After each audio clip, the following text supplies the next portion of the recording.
often, in the church, in particular in a Western kind of American culture, we say a ton about theology and ethics, but little or nothing about lifestyle. But lifestyle is where the money is. That's what Jesus is getting at with this odd imagery of a yoke, which is a first century agrarian metaphor. It's lost on most of us in 2016 in an urban context. Frederick Dale Bruner, who's one of the top scholars in the world in the Gospel of Matthew, he writes this: a yoke is a work instrument. Thus, when Jesus offers a yoke, he offers what we might think tired workers need least. They need a mattress or a vacation, not a yoke. But Jesus realizes that the most restful gift he can give the tired is a new way to carry life, a fresh way to bear responsibilities. Realism sees that life is a succession of burdens. We cannot get away from them. Thus, instead of offering escape, Jesus offers equipment. Jesus means that obedience to his Sermon on the Mount, his yoke, that's a way of saying his way of life, his set of teachings, will develop us in a balance and a way of carrying life that will give more rest than the way we have been living. There is an emotional weight to life. Would you agree with that? If not, you're either still really young or rich or something. I don't know. Let's have coffee and tell me how you do it. There's an emotional weight. And if you're thinking, oh, I know, I'm a freshman in college, it's so crazy, I can't wait till I graduate, and then life is easy. I hate to break it to you. That, you're at the easy part. Welcome. You're really? Yes, really.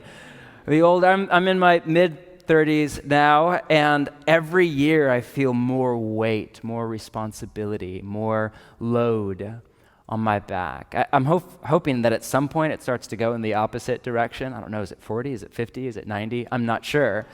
But the older you get, the more responsibility that you carry.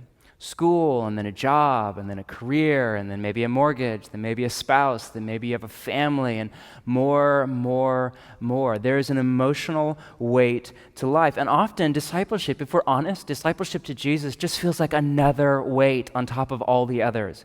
I'm already tired, I'm working 50 hours a week, I'm in grad school, I have a fiance or whatever, I'm already way over busy, I don't have good time on the weekend, and now you're saying I need to also read my Bible every single day and pray and live in community and share a meal and come to church every week, and it just feels like, a whole other thing.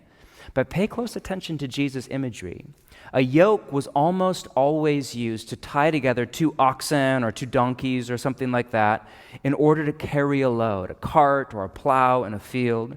Jesus is essentially saying, hey, come along, I'm here, I have a yoke, you come alongside me, match your pace of life to mine, let me carry most of the weight, let me do all the heavy lifting. You just tuck in here right next to me and it will be easy.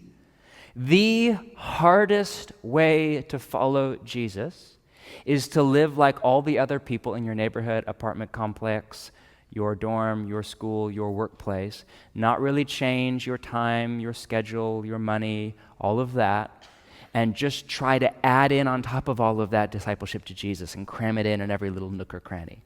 That is so hard, it's next to impossible. Failure is on the horizon.